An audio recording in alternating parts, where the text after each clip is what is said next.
টাঙ্গাইলকে আমি সম্মান করি, টাঙ্গাইলের মানুষকে আমি সম্মান করি।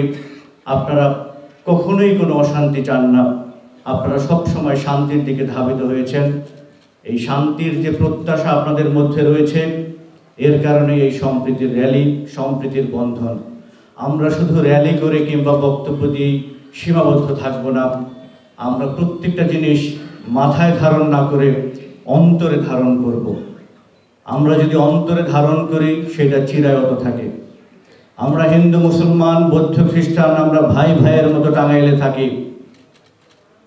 একজনের অনুষ্ঠান হলে সেই খাবার আরেক ভাইয়ের বাসায় চলে যায়। আমার মনে হয় না কেউ কখনো উচ্চারণ করে যে অমুক হিন্দু কিংবা অমুক মুসলমান। আমরা এই সংকীর্ণতা থেকে অনেক ঊর্ধ্বে, টাঙ্গাইলবাসী এই সংকীর্ণতা থেকে অনেক ঊর্ধ্বে উঠে যে বিশালতার পরিচয় এ পর্যন্ত দিয়েছেন, আমাদের এই শান্তি এবং সম্প্রীতির সম্মেলনের মাধ্যমে সারা বাংলাদেশকে আমরা সেই একতাবদ্ধ হয়ে আমাদের এই শান্তির বার্তাকে অনুসরণ করার জন্য আহ্বান জানাবো। আমাদের এই আহ্বান শান্তির, আমাদের এই আহ্বান ঐক্যের, আমাদের আহ্বান শুধু বাংলাদেশের। আমরা শুধু কায়া মনোবাক্যে একটি জিনিসই চাই, সকলের চাওয়ার জায়গাটা হচ্ছে এক এবং অভিন্ন, সেটা হচ্ছে শান্তি।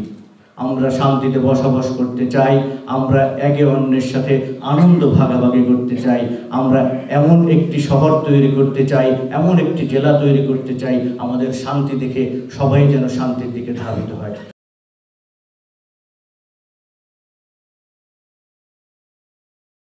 আমরা যেখান থেকে স্বাধীনভাবে ধর্ম পালন করব, কিন্তু কেউ কাউকে উস্কানিমূলক, ষড়যন্ত্রমূলক এমন কোনো কিছু করব না যে আমাদের সম্প্রীতি নষ্ট হয় এবং আমাদের দেশের স্বাধীনতা নষ্ট হয়।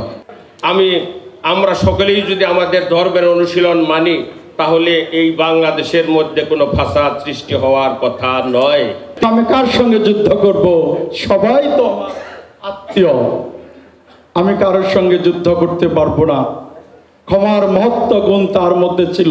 পক্ষান্তরে আমাদের সর্বকালের সর্বশ্রেষ্ঠ নবীজি রব্বুল আলামিন আল্লাহ পাক এই সত্যের বাণী, ইসলামের বাণী তায়েফ নামক শহরে থেকে প্রথম তার এই বার্তা শুরু করেন।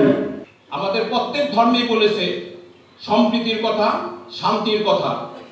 যে গুজবে কান দিয়ে সেই গুজবটাকে আমরা দেখবো যে ঘটনা কতটুকু সত্য, সেই সত্যকে উপলব্ধি করে পরের পদক্ষেপ আমরা প্রমাণ করব। আমাদের বাংলাদেশে আমরা হিন্দু, বৌদ্ধ, মুসলিম, খ্রিস্টান যারাই আছি, আমরা একত্রে যদি থাকি এবং এক থেকে যদি আমরা দেশের জন্য কাজ করি, তাহলে আমরা এই দেশটাকে আমাদের আরও অনেক উন্নয়ন করতে পারবো।